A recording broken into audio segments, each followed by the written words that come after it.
Hello, kitties. This is yours truly, the Crypt Keeper, and you're listening to Slasher Radio.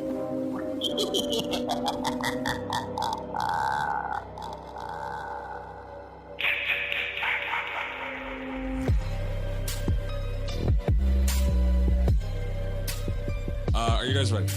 Yep. Mm-hmm. Are you purposely getting grumpier right now? I ain't got the energy for this. I ain't got the energy to do it. Yeah. All right, well, wake up. Welcome to Slasher Radio. There's Mikey Bones, Rob Humphrey, and Cass Lovecraft. What's going on, guys? We are back. How is everybody doing? Wonderful. Ahoy, mateys. Did you just say oi, mateys? I said ahoy, mateys. Oh. Like a pirate. Rob's sick. Congratulations. Look at you, you're all grumpy and sick. He's a miserable old man. I'm not. It's fine. I'll be all right. Look at you. Look, I'll be all Jesus right. Christ. Right as he's coughing up a lung. I'll be all right. Oh. Did you drink one of those energy drinks again? No, I did not. Okay. I thought about it earlier today. Oh my God. I need Rob to be on camera the next time he consumes one of those. I need to see the facial reactions change as it goes deeper into his fucking system. I still got 2 of them in there. I'll probably be drinking one tomorrow though, because I think I'm out of coffee, which is a bad sign for tomorrow morning. Not the Oh, coffee. boy. All right, we said we had a change of plans this week. Some shit popped up, and I feel like the listeners will understand. I feel like the listeners will be happy. We were supposed to be talking about Frankenstein, Del Toro's Frankenstein this week. Mm-hmm. Said that last week. That obviously didn't happen. We were kind of like scheduling this stuff. We're gonna have Patrick Brice on, writer director for Creep 1, Creep 2, and the Creep tapes, both seasons. Like everything Creep. This dude's behind the camera, and we were kind of in scheduling, and then we weren't, and then we were again, like out of nowhere. And Mark Duplass was supposed to be joining, and then that kind of, it was last minute stuff, and things got moved around. So it was supposed to be Patrick and Mark, but it is not. I had a great conversation with Patrick. I cannot wait for people to hear it. Obviously, we're talking the upcoming Creep tapes. You guys will be hearing that in a little bit. Next week, we will be talking Frankenstein, though. Unless something else comes up. No, we're talking Frankenstein. We need to discuss that. We need to. Unless something else comes up. Nope, nothing's coming up. The only thing that's coming up is Frankenstein. Cass said, "I don't give a damn." Yep. If John Carpenter calls, we're busy. John Carpenter will not call. No, John Carpenter said no several times. Jacob is the new Pete in my eyes. We need to talk about it. John Carpenter has said very firmly he will not be on our show. John Carpenter has said he doesn't do video interviews like YouTube when we've reached out before. Yeah. And then, well, first he said he just wasn't available, which, understood. I get that part.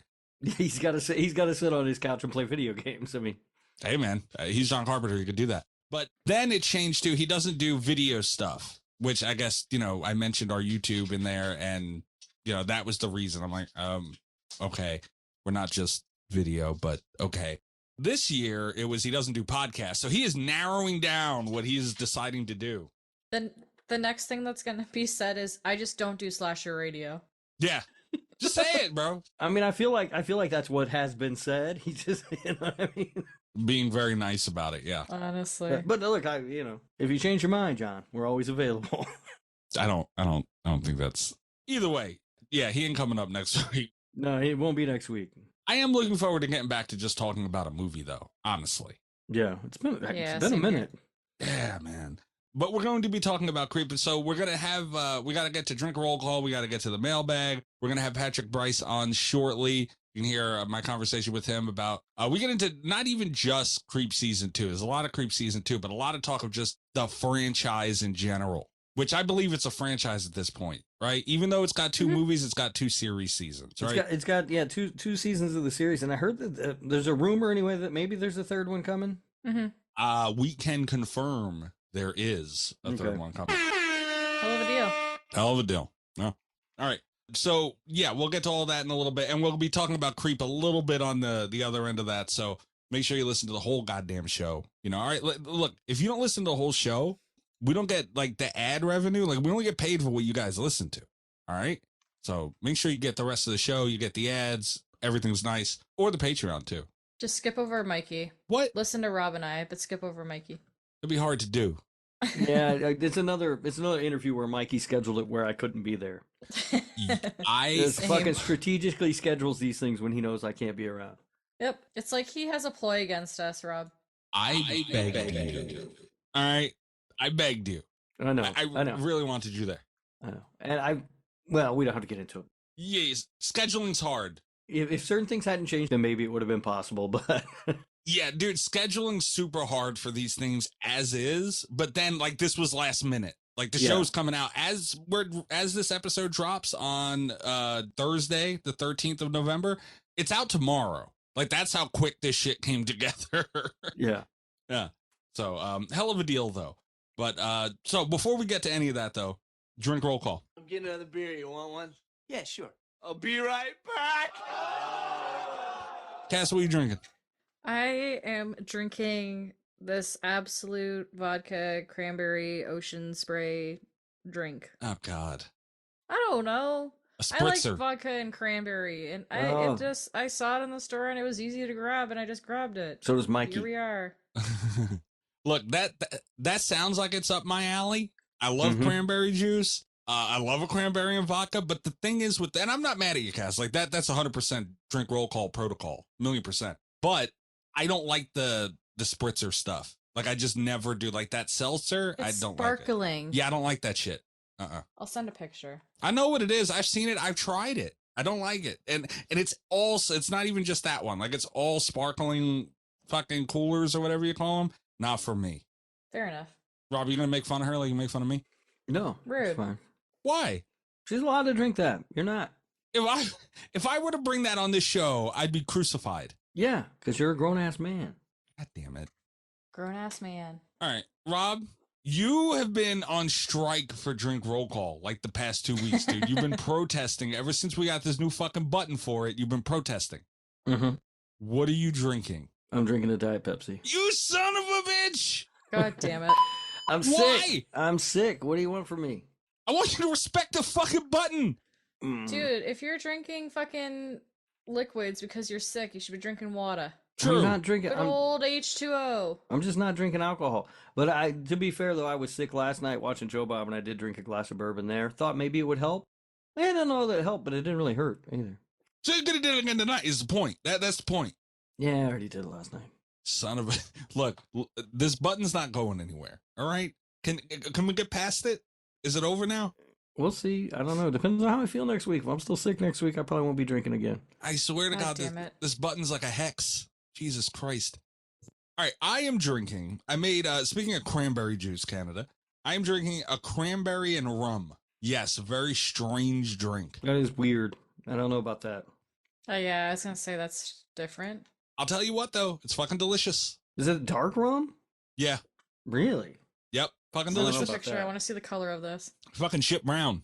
Looks like a cup of Hennessy. I was gonna say it, That's what I want it a looks picture. terrible. I bet. Oh, it looks awful, but it's in a red solo cup, so it doesn't matter. And No. it's my Kraken rum. It's pretty strong. I'll say this too, though. I was going to torture myself for free on the show. That was my plan. I said, you know what? I was like as you can tell by my weird ass drink, it's a last minute drink roll call for me. Like I didn't really have anything planned. I had a hell of a fucking day. And I was like, you know what, dude? What if I just go into good old drink roll call graveyard and pull something out that bitch, and just whatever it is, I just drink and I deal with it. You still got those baby Jesus beers or whatever they were? I sat down at my desk with a sweet baby motherfucking Jesus. I swear to God, just a little while ago before we got done, we started recording, and I thought, you know what? This is like peanut butter. It's gross. It's from peanut butter beer. Will this go bad? And they do go bad. Yeah. So I was going to drink it for you guys on the show. How do you like that? For free. Yeah, beer will do that after a while. Yeah, I didn't think of it. But I did put it back in the fridge. It stays in drink roll call graveyard. It ain't gonna hurt nobody in there. Huh. And plus, I figured Rob was going to be on strike again still because he hates this fucking button for no Get another reason. beer. You want one? Yeah, sure. I'll be right back. How do you hate this, Cuz? I love it. Maybe I'll be back next week. I don't know. We'll see. I love it. Depends on how I'm feeling. Hate that fucking button. I can't believe you. All right, mailbag time. Trace the call. It's coming from inside the house. 917-397-KILL. That's 917-397-5455. You can send in a text message for the show, voicemail for the show. Voicemails, we will play them. and discuss them and all that stuff. The mailbag, anything you guys send in, the mailbag you can get into by sending in a text message, comments on Patreon, comments on YouTube. I don't know if we should take comments from TikTok. I feel like that's a dangerous road. No. 6-7? yeah, Six, that's seven. Although we did get a comment on the Patreon. What is 6-7?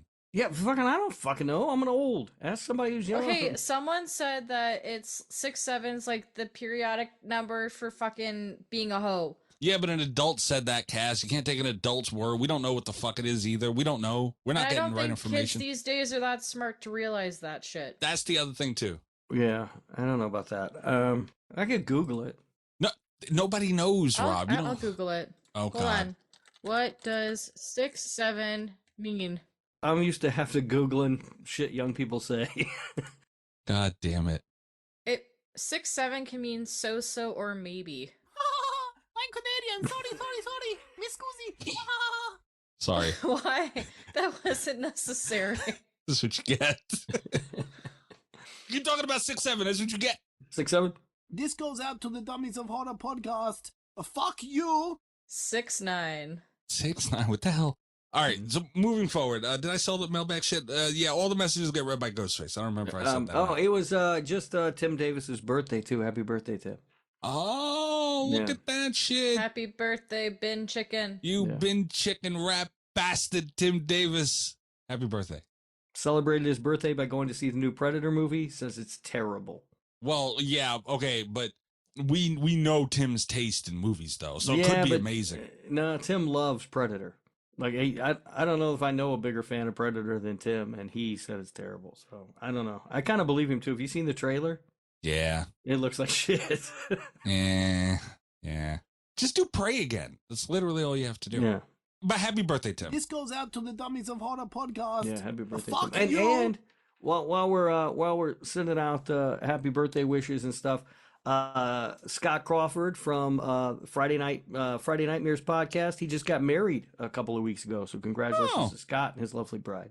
Oh, congratulations. Don't know who you are, but congrats, dude. Yeah, me either, but congratulations nonetheless. Are they Canadian, Rob? Do you know? No, they're from Michigan. Oh. Close enough. Yeah, That's badass. So Scott's from Michigan. His co-host Heather on the podcast, she is actually Canadian. Yeah. I don't know why I sniffed a Canadian, dude. Yeah, she is Canadian. Yeah. Hell of a deal. Do you see that? I'm like a fucking Doberman with this shit. Yeah. This is real. They're a half Canadian podcast. I knew it. I don't know how, but I knew it. I see. There's something here. You know what, guys? We're also a half Canadian podcast too. So Now we're a third Canadian. Yeah, calm down. No. We're half. Yeah, half these nuts. I'm Canadian. Sorry. I fucking hate you, dude. All right, so let's get into the mailbag. Rob, don't panic. But- There's no what. We're gonna have to do this. Oh, it's not that loud this time. Oh, okay. Hell of a deal. Oh God, Hello. you didn't join it. Hold on. This one. Oh, Hey, you did it. Hello. Hey, there we go. Oh, okay, I hear you twice. You can go ahead and mute. Hello. Which one? Mute Discord. Is that this one? Yeah. Yes. Good job, Rob. Proud of you. Look at that. God damn it. Fucking catching on. Yeah. Look at you. Okay, and you also have to watch my screen too. Do you remember that? I have to watch it. God damn it. Yeah, we've been through this. I don't want to watch your shit. You gotta watch it. Obligated right now. All right. Okay, so here's the mailbag for this week. The Slasher Radio mailbag. My favorite part of the show, where you hand me your thoughts, your questions, and your mistakes. Let's see what we've got this week, and I hope you chose your words carefully. I love when fans slip up. The first message is from Nate on the Scream 7 trailer reaction. Stu being back in is to distract everyone from Tara and Sam really being in the movie, and they are tired of their lives being about Ghostface, so they want to end it themselves as the killers. Okay. I've heard about this shit, this theory. They're bringing back Stu to distract everyone from Tara and Sam being the killers, and they're really back. I doubt that. I highly doubt it. I wouldn't hate it. That'd be crazy. I Wouldn't hate wouldn't hate it either. I would hate it if Stu actually comes back.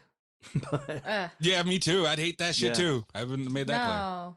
I wouldn't hate that, but I don't think that's going to be the case. It's a good theory, but it's so impractical. It's so unexpected. It would be, look, a lot of feelings were hurt. A lot of it cut deep. Like, I get it. You know, Melissa Barrera's also gone on to do some really like Abigail and like was in some high profile films. So it doesn't seem like she needs it, you know, to like look for acting. And I'm speaking as a non-actor, but from what it seems like, and from what I've heard from several actors that I know, your availability highly depends on how much you're getting calls and getting roles and everything. So if even more of a reason where she just doesn't need it, why do it then at that point? But I also think that the reason that Nev Campbell and all these other people have been brought back, it's sort of like people were mad about what happened with Melissa Barrera, and then Jenna Ortega leaving, and then Christopher Landon leaving. Yeah. And so this was Spyglass's, like this was their Hail Mary, right? It was like, hey, we got Nev Campbell back, and guess what? We're also bringing back Stu, and we're bringing back this guy, we're bringing, you know, please don't get mad at us, please, please. Like they're grabbing everybody. They go, we got Kevin Williamson, we got this person. Like, I don't think it's to cover up the fact that they're not there. I think it's to try to smooth over and get people to forget that they're not there by going, look, nostalgia bomb. Yeah. But Nate, I have heard this theory. Thank you very much for the message. It's always nice to hear from Nate. Nate's fucking man. I have heard this theory. I am not ruling it out entirely, though. I just think it's unlikely, but I am not ruling it out. I hope it happens. I wouldn't hate it. That'd be crazy. And let's be honest, I said during the reaction too, even 5, as much as I loved it, 6, 5, other than 4, we haven't had a good reveal in a while. Like, you know, that end scene of who it is, and you get the unmasking of the whodunit. Dude, it was terrible in 6. It was terrible in 5. I think it was good in 4. 3. 4. That reveals one of the sexiest things I've ever seen in my life. So yeah. Oh my god, I agree. disgusting. Calm down, Jesus. Gross. God. Well, is this the right one? Ass and titties. Yeah, calm down. How How dare you? Got to pay your brother a nickel now. But yeah, good shit though. Shit. That came from out of nowhere. We didn't bring that up during the reaction either. Like that kind of just started recently, at least from what I've seen. This is the first time I've heard it, but I don't hate it. No. Honestly, that would be the best fucking outcome for this movie for me, other than Nev Campbell being the killer. That'd be awesome too, but they're not gonna do that. But even that's kind of like half expected at this point, right? Yeah. All right. Nah. Next message. The next message is from Spyro. It's holiday up season. Let's go. Ah! No! Spyro. Hell of a deal. Oops. God damn. You're hitting wrong buttons and everything. Spyro, we cannot say that on the show. Yes, we can. No. Freedom of speech. You happy, Rob? I'm not unhappy. I still can't believe what you said. Now you said the other thing, which was even worse than holiday job. You know? Oh shit. All right. Damn it, Spyro. Spyro is like he's like an evil fox in the middle of the night, you know, just like going around, or a wallaby, you know. Oh yeah, wallaby, yeah. Oi. Oi. Next message. The last message is from Carly. The Dark and the Wicked is the only movie on this list that has scared me. After we watched, my roommate and I slept in her bed together with a nightlight because we were so scared. At the ages of 23 and 24. I love M3gan, but to call it scary is so wild. Okay. Yeah, I agree. That is the Dark and the Wicked is a creepy ass movie. Carly's referring to our Patreon show from last week, where we did like a top 100 scariest movies for Bazaar, I think it was. Yeah, I don't remember. So only patrons heard that. I feel like we need to talk about Dark and the Wicked sooner than later. That's the one you said was scary, right, Cass? Yeah, that one scared the living shit out of me, but like, it's a really good fucking film, and I haven't watched it in a minute, and it keeps popping up on like all these different things that I'm seeing. I'm like, I'm getting this hint that we need to watch it. So I feel like maybe in the new year, when we surpassed all the Christmas movies, we should watch it. Yeah, there's a lot to go, because we got Patreon picks to go. Wazoo. Christmas circle, all that. You can't say Christmas. You can't. I did. All right, don't do it no more. I know you did. That's the problem. Well, you let Spyro say holiday. I didn't let Spyro say shit. Spyro, you're not supposed to say that either. Right? It's giving me extra work. Enough. God damn it. Okay, so hold on a second. Patrick, Shudder. If you're listening to this, we're sorry. We can't help it. This is what they signed up for. Hope they're happy. I don't know if they knew that. Dude, we haven't worked with Shudder. That's the other thing. We haven't worked with Shudder in a very long time. We used to have a promo code for them, and kind of like a partnership style thing, long time ago.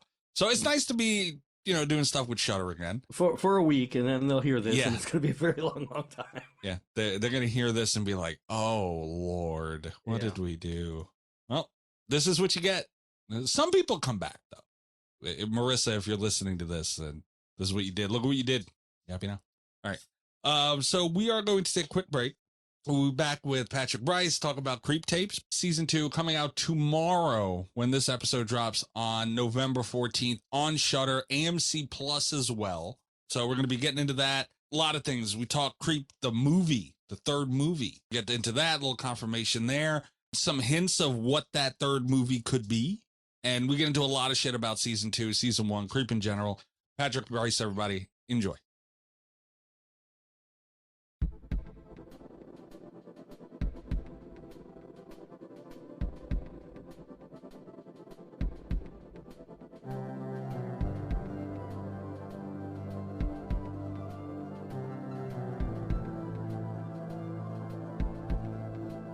Thank you, first of all and foremost, for joining us, dude. We appreciate the hell out of you for that. Oh, it's my pleasure, man. Thanks for having me. Our pleasure, entirely. Awesome.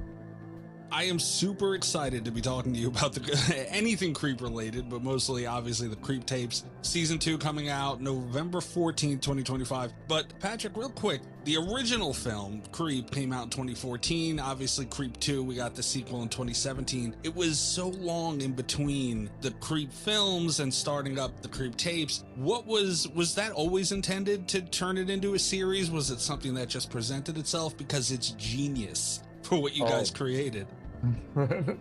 Thanks. I would love to say that this is all part of like some sort of master plan, and that there's a big chart somewhere in Mark's basement where we have our full maybe like Marvel-esque rollout for the Creep universe set in place. But in actuality, a lot of the time between Creep 2 and the series coming out essentially just had to do with what was going on with our lives and what was going on in the world during this time. We had made Creep 2.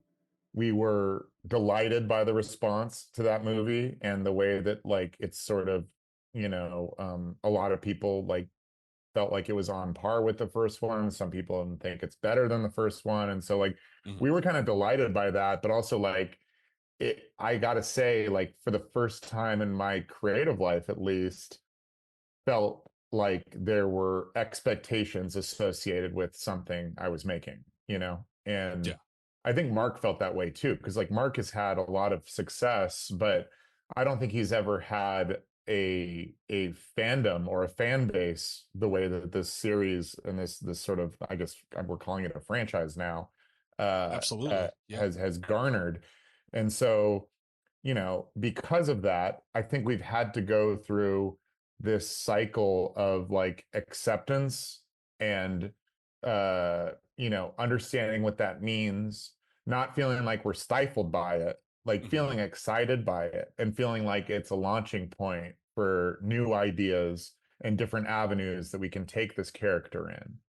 And we had the pandemic, and then more recently we had the strike, and both of those things have been kind of industry crushing moments that have really at least especially for me, making bigger horror films and horror films on a larger scale. It's just been Hollywood's just making less stuff now, and so it's been harder to get that stuff off the ground. And so I think us deciding to go finally make Creep Tapes was sort of a reaction to that, and saying, no, here is an opportunity for us to create something that's fully our own, that we have ownership of, and not only that, already has a fan base in line, and people are asking for this thing, even though it's as you know, relatively niche as far as like the industry goes. It's still, there's enough of a demand for it that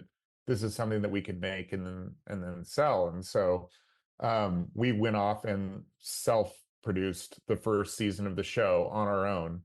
We shot 2 episodes prior to the strike, and then the remaining 4 after the strike, and then basically took it out as an independent television series to market. And thankfully, AMC Plus and Shudder exists, and like I can't think of a better home for it, because this was like our audience is already sitting there waiting for us, essentially. Right. Like, this isn't something that they have to weed through, you know, episodes of like Virgin River or whatever on Netflix to find. Like, they can just, you know, it's just showing up on the platform, and most of the people that are already watching Creep have this new show there for them, essentially. So it was a chance for us to play. It was also a chance for us to like take the pressure valve off of a third movie and what that could be, because I think we were putting a lot of pressure on ourselves, just wanting to make sure if we were going to do that, that it was the perfect idea. And we still plan on doing that. But the Creep Tapes is great because it's a chance for us to build on this character and this world, but not dilute it at the same time. Yeah, and man, the balls of you guys to do that, because you're betting on yourselves essentially, and your content and your vision for it. And that, I remember, because I seen Creep very early on, I think a little after its release around 2015 or so, and it was just one of those movies where it's like, oh my God, this is really good. And throughout until 2024, 2025, you just see more people. Oh my God, I'm seeing, like, people are hearing about Creep, and it just spread and spread and spread, and it became this cult thing. And I get what you mean with the pressure of that, because you created something really special, and it's coveted like a cult classic, you know? So no, I agree 100%. Yeah, no, that was a surprise for us. I mean, you make, you know, if you're fortunate enough to get to make stuff, the one thing you especially cannot control is what people are going to latch onto, and what's going to be the thing that's going to be the hit or not. Yeah. And so the fact that the thing that has hit for us is this odd, very experimental, you know, movie that Mark and I made. Yeah. Yeah. Like, coming right out of film school has been such a delight. And also because it's, you know, the process in which it was made was maybe the most pure version of like DIY, do it yourself filmmaking that can exist. You know, I mean, making the first movie was even just an experiment in, could we do this? Could this work? Could this happen? You know? And it was a long road to get the first movie into the place that it was in. And then I have to give credit to just Netflix as a platform also at the time too. The timing couldn't have been more perfect, because when we sold it to Netflix, the feeling was, oh, I guess it'll go on Netflix and no one will ever watch this, you know. But we didn't know this was kind of pre-streaming boom. Right. But little did we know that genre fans are the most rabid audience on the planet, and they watch everything. And so, of course, they were going to find our weird little movie on Netflix. And I'm just like, I mean, that's been the greatest gift of this whole experience, I think, for both of us, is the community embrace, because I think that was also the thing that we were most nervous about, just making something that was off the beaten path when it came to genre. Yeah. And we talk about it on the show all the time. The topic comes up, that whole straight to streaming thing. It's changed so much. Like, that was always looked down upon, you know, but Right. now it's like you have huge projects that go straight to streaming, and that visibility, like you mentioned, is so important.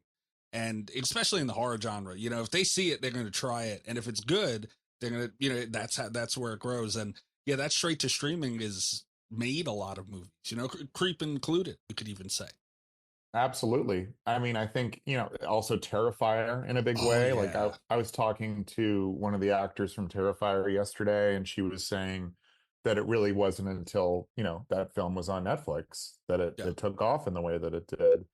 And that's, I think that ship is kind of sailed in some ways especially when it comes to small films being made and discovered by Netflix. I Yeah. mean, they weren't necessarily an option for us for our show just simply because of their mandate right now, which seems to be to like reach the widest audience possible on everything. They're not going for niche audiences. It's kind of Which Squid kind of Game. got them to this point, right? Which is Yeah. ridiculous. Yeah.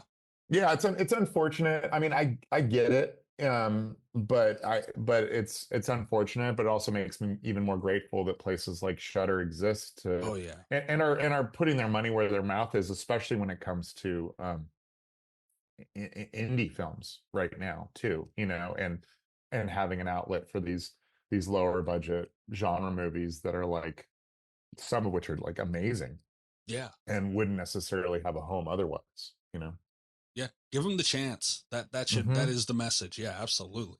But you guys also, with the preview that we've gotten for season 2, you introduced a little bit of a story, like a different storyline with the whole copycat killer thing, which is a little bit of a twist from what you've done and what we kind of expected. What was it like throwing this in there? Did you realize how big of a decision it was, like a turn from your norm?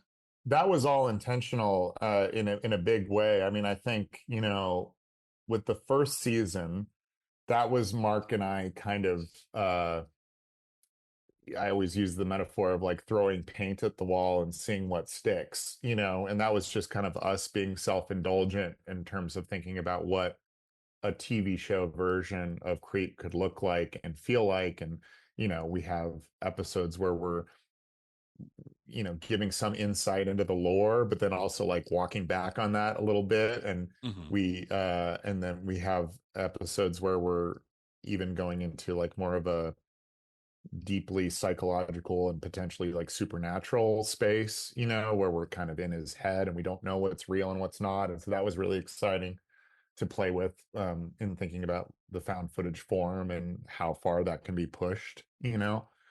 Um, and so with the second season, we were making that season having had feedback on the first season, like the Yeah. first season had come out.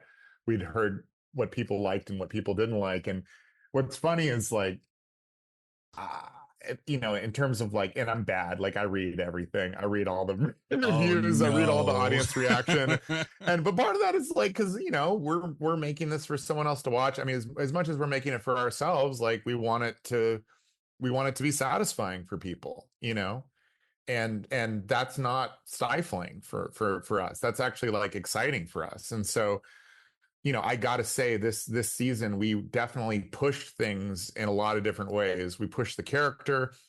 We have one episode that's completely indulgent with lore and like hopefully giving people what they want if that's what they want.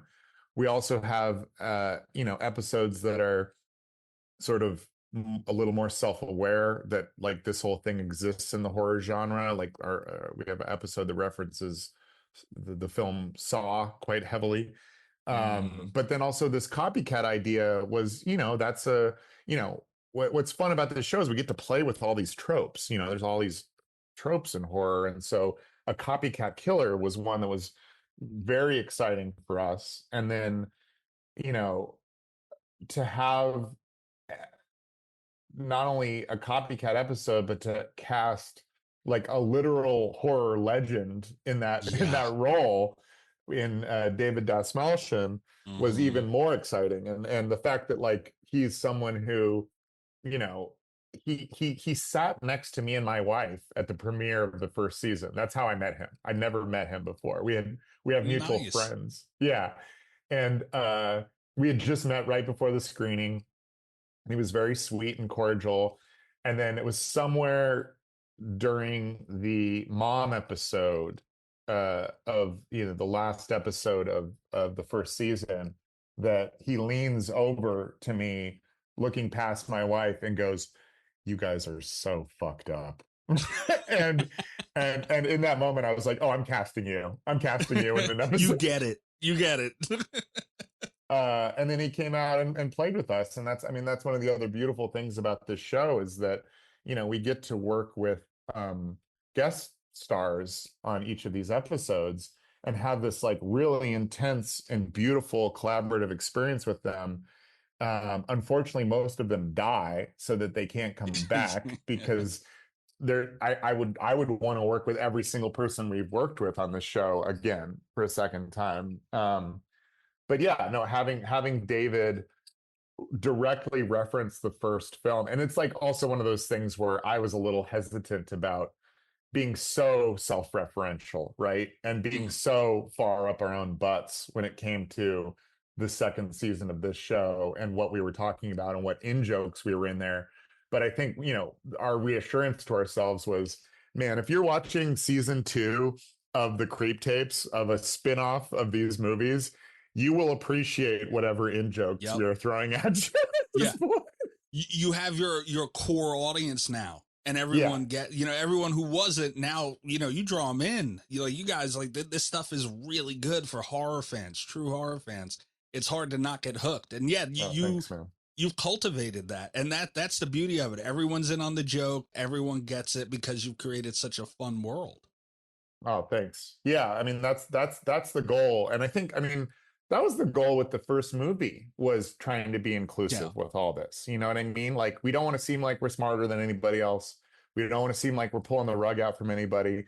We want you to hopefully, if you're buying into this, hopefully like laugh along with us, I obviously we want it to be scary because it is a horror thing, but Mark and I definitely lean towards the comedy always, and that's sort of like where we're naturally going to gravitate towards. And I gotta say, this second season, for better or worse, doubles down on that aspect, so I hope people are cool with it. And it is like the thing that now that we're talking about season 2, we're like, okay, how can we be like really scary again, and like that's and let that pendulum swing a little bit.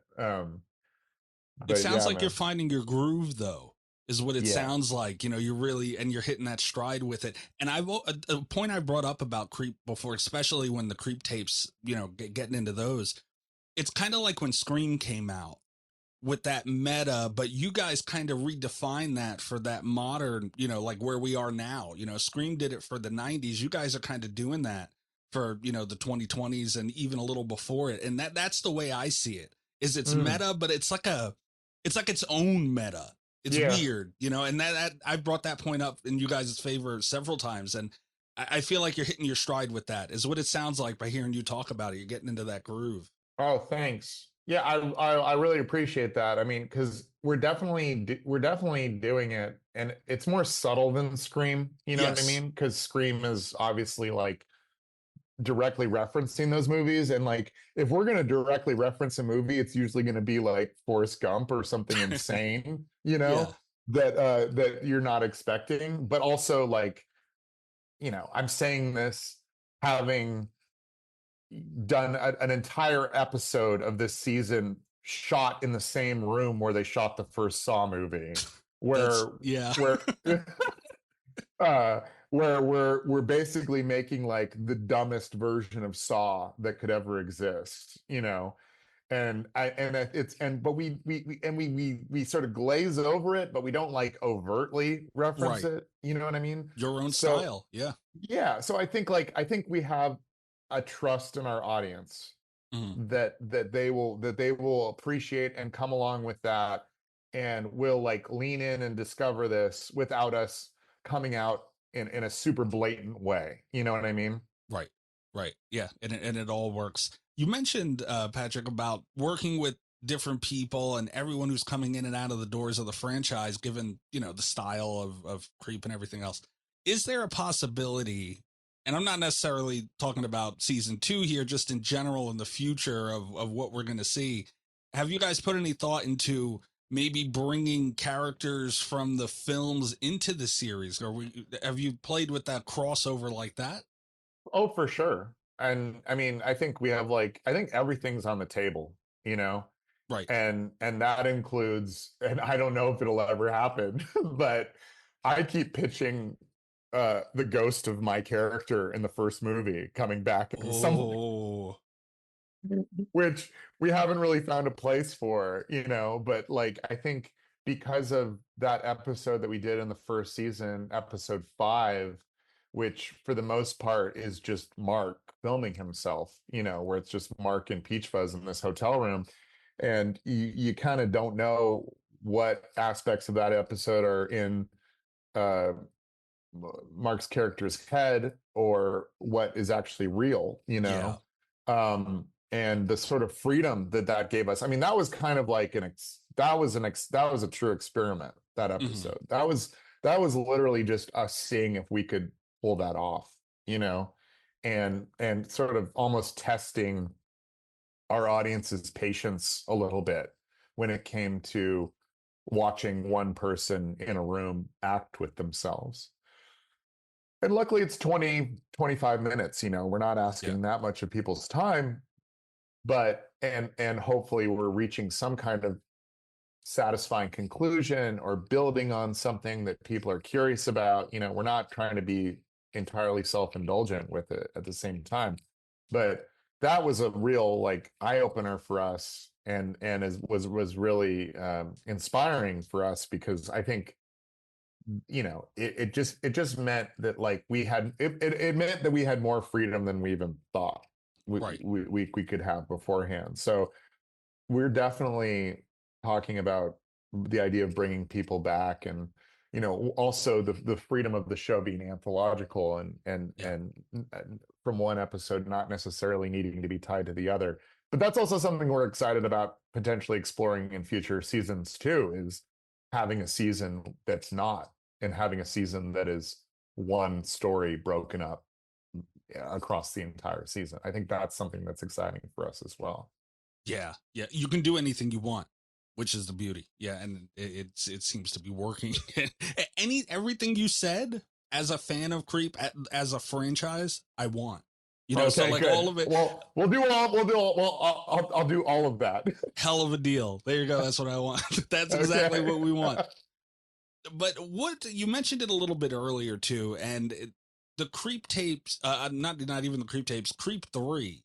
What does the Creep tapes mean for that? Because you said, I mean, you guys have been saying for years that you've been wanting to make this happen, and it's awesome to know that you're still going for it. But what does it mean? Like, how does it affect your approach to that third film? Yeah, I mean, I hesitate to even talk about it, because I feel like anytime I mention it in any way, there like suddenly there's like a paragraph long article somewhere Yeah, talking about Creep liberties 3 being taken. Yeah, or whatever, you know, like I kind of made that mistake doing press for the premiere of the second season of this show, and then all of a sudden there's a Creep 3 article. But it's true, you know, it is yeah, something we talk about all the time, and it is something that we are working on, and it is part of the mix. I just think because of the sort of working pattern that we've established here with the show, and because of what the show allows, which is almost the show is almost an incubator for what Creep 3 could be in a lot of right. ways, you know. Um, I won't say which episodes, but some of the episodes of the show Of course. were potential Creep 3 ideas, you know, that we'd had at one point or another. I just want Creep 3 to be a defining statement of some kind with the series. I want it to justify its own existence in terms of being a movie, you know. Yeah. But at the same time, like I'm thinking about like the precedent for things like this, and you know, I'm a huge fan of Army of Darkness, you know, and Oh yeah. I always think about Army of Darkness as an example of a third movie in a horror genre, as something that was like that challenged itself, you know, that Yeah. took Oh yeah. these that took these elements from an established franchise, even though like the second film was arguably a remake of the first. um you know, it took that and ran with it, and took it in another unexpected uh super fun direction. And Sam Raimi was able to explore almost a different genre through that movie and something that he was excited about. So like if we're going to make it, we're going to do it right and do right by the franchise that we've already created, but we also have to do something that explodes things a little bit and is surprising, you know. And so right now, I think the way that we shoot the creep tapes and the way that it exists in our lives as a working model, I Mhm. think we're really happy right now. And this is probably going to be, you know, we're probably going to try to do this as long as we can. And that's not to say we couldn't make a third movie while we're doing the show, Of course. but right now, our we're beholden to making this show the best version that it can be. Yep. And the fact that we're able to do this and like work on like I'm writing other projects, Mark's shooting the morning show and doing movie stuff, like the way that we're able to integrate this into our lives, we don't take for granted for a second. So Nice. yeah. As a fan of the franchise, it's great to hear that line is divided, and in a way it's not, but it is. But you know, it seems perfect. And you now I'm going to be watching this season with all kinds of what was it this one? Yeah. And there's I gotta say there's like little Easter eggs in this season related to last season. You know, like I Right. talk about things being anthological or not connected, but they kind of are. And we definitely have episodes in this season that reference the first season. And we're gonna have episodes in the third season that reference previous seasons as well. It's like if like it is we are taking that approach of like if you're following along and if you're watching all of these, we will reward you with like little nuggets along the way, hopefully either making things make more or less sense that you've watched previously, or a mixture of both. Absolutely. Yeah. And I have one last question for you, Patrick, because I got a million now, Mhm. especially after talking to you. But I have one in specific, and it's working with Mark and just kind of him getting into that. Because like you mentioned earlier, the psychology of this is through the roof. And I feel like you guys don't get enough credit for how much you touch on that and play with that aspect of it. What's it like for him and working with him, getting into that mind state of, you know, you're blurring lines right in front of everybody, and that's got to be hard. And how do you guys hit that tone and continue to hit that tone, you know, going into different seasons of shows? Yeah, I mean, I'd like to say that it's something we easily dip back into, but it does take a moment to sort of remember what like who this guy is and where he's coming from and how he reacts to things. And you know, because we are making this in the found footage style, we don't have the benefit of shooting coverage, so it's much more difficult to like cut away from performance issues or you know whatever. Like it's we like Mark's performance is front and center, being documented in the most pure way you could possibly imagine. Yeah. And so he has a lot of pressure on him in that case, you know. And luckily, you know, I think of Mark like in his acting kind of like you know, the guy in Free Solo who climbs El Capitan. And you know, I don't know if you saw that movie, but yes, but you know, this guy climbs these crazy mountains, free climbing without harnesses. And they did this scan of his brain and they saw that he was missing the part of his brain that is fearful. Yeah. You know. And Mark is very similar, I would say, where he's missing the part of his brain that would stop him from trying out things that maybe could potentially be embarrassing or potentially couldn't work, or going to these places that, you know, I think other people might be too self-conscious to go to. And I'm very grateful for that. And I think also part of our working relationship is this sense of trust where, like, you know, he did it with me when we were doing the first Creep, and I do it with him too, where there's literally nothing you can do wrong, you know, to screw up. and we're all being honest with each other in terms of what's working and not working. And Mark's also very good at being self-critical at the same time, you know, and knowing what's working and not working. And so I think obviously we've built this, like, you know, deep relationship and this trust, but also, you know, my job in a lot of ways is just kind of like harnessing this insane otherworldly talent that kind of, you know, is constantly surprising me and maybe sometimes surprising himself, you know. And I'm very grateful for that, because I think, like, and Mark is too, because I don't think he necessarily has the chance to be this free when it comes to bigger projects, you know. And you know, nor do I have that same opportunity as a filmmaker when everything else is just being, you know, noted to death, or, you know, you have so many cooks in the kitchen with every project. And with this, it's literally just me and Mark and Chris Donlin and our editor, and you know, right now it's John Baker, our producer. It's just like 4 or 5 of us in a room staring at the monitor on this camera. It's the same camera that we shot the first movie with, you know, and saying, oh, I think we got it, let's move along, you know. That is amazing. Yeah. I love to hear it. That is amazing. Patrick, thank you so much for your time today, man. We appreciate this. Was an awesome conversation, and just thank you guys for everything you do for the genre. Oh, you guys are awesome. We appreciate you. Well, thank you for accepting this project in the way that you have, and you know, it's our pleasure. We're going to keep doing this as long as we can. Oh, that's great to hear.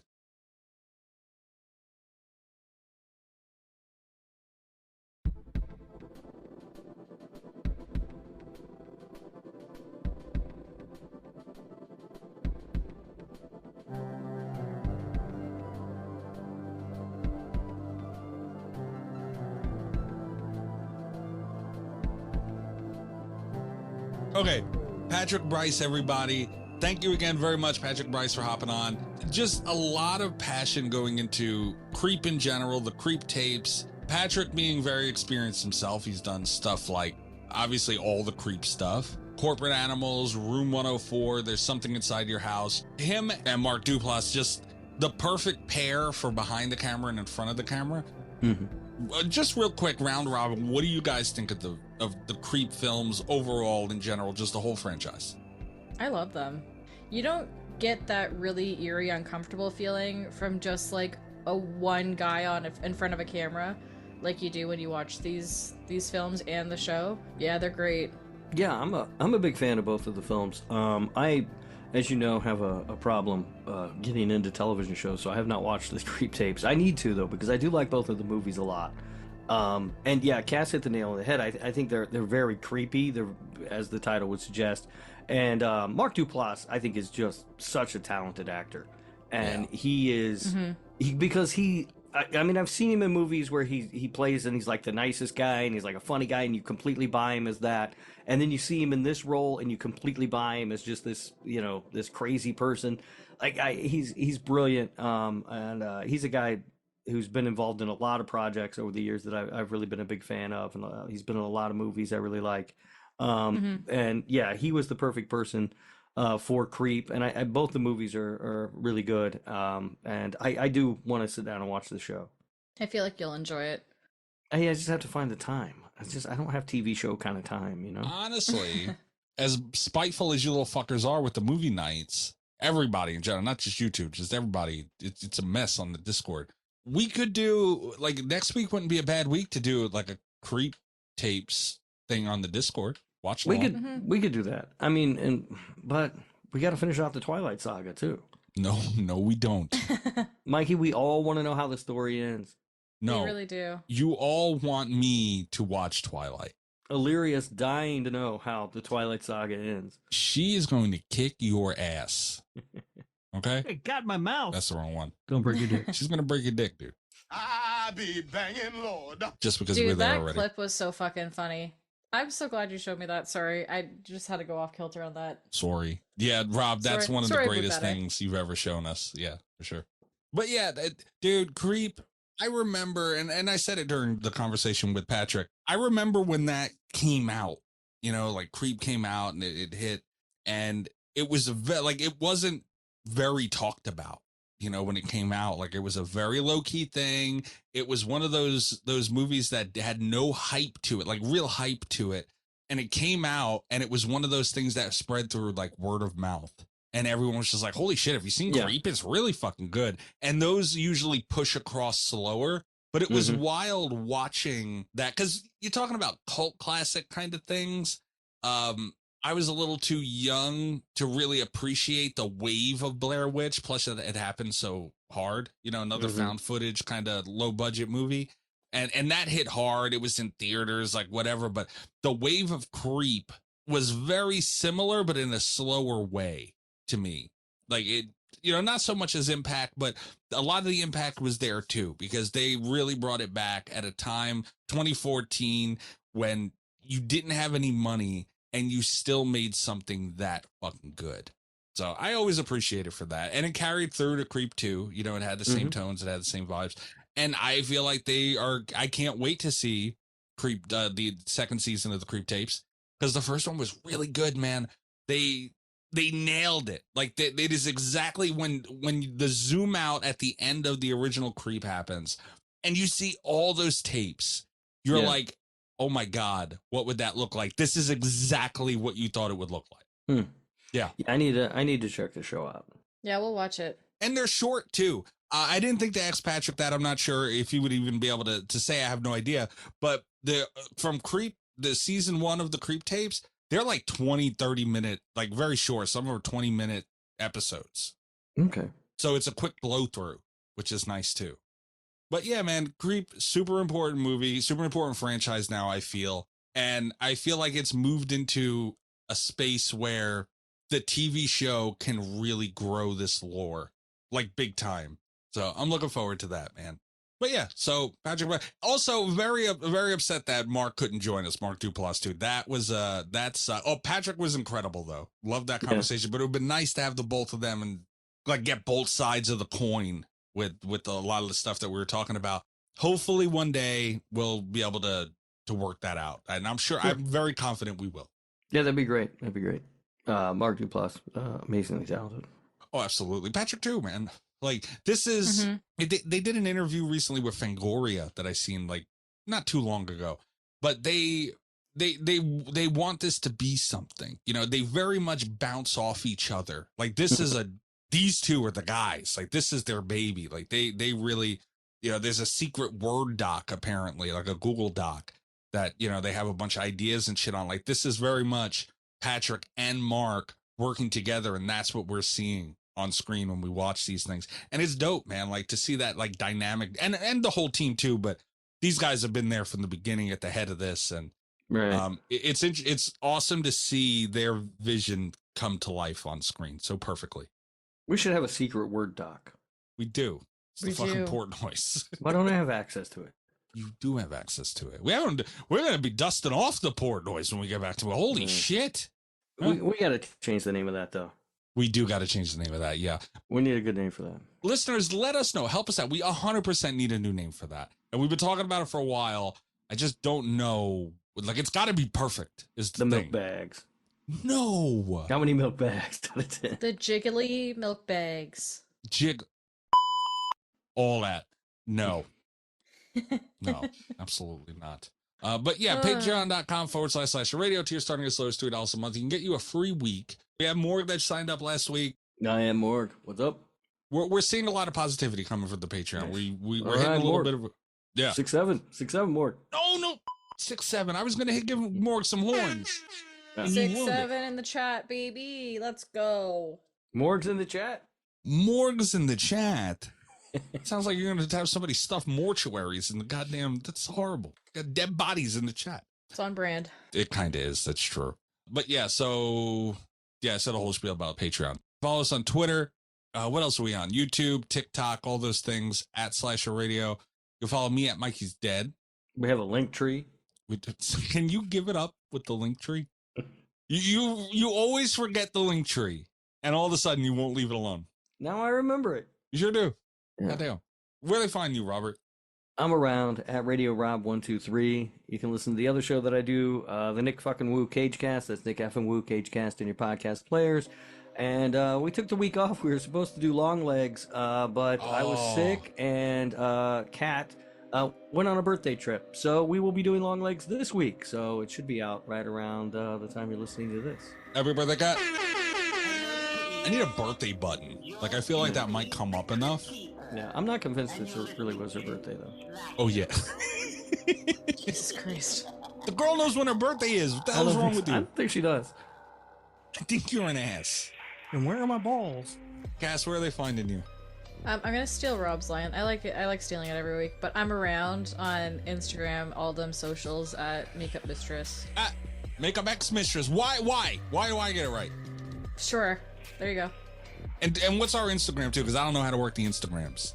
Our Instagram handle is Slasher Radio Pod. Hell of a POD. deal. Ours on the gram. God damn it. Yep. Rob, do you remember when Bobby used to say, when I would say, where can everybody find you? You go under the bed. No, I don't. That's Yeah, funny. you I like did. it. It's hilarious. All right, guys, we'll be back next week with the Del Toro, Frankenstein, or Castle Riot. Good night from Slasher Radio. Good night, bitches. Unless something else comes up. All the best of Slasher Radio Podcast.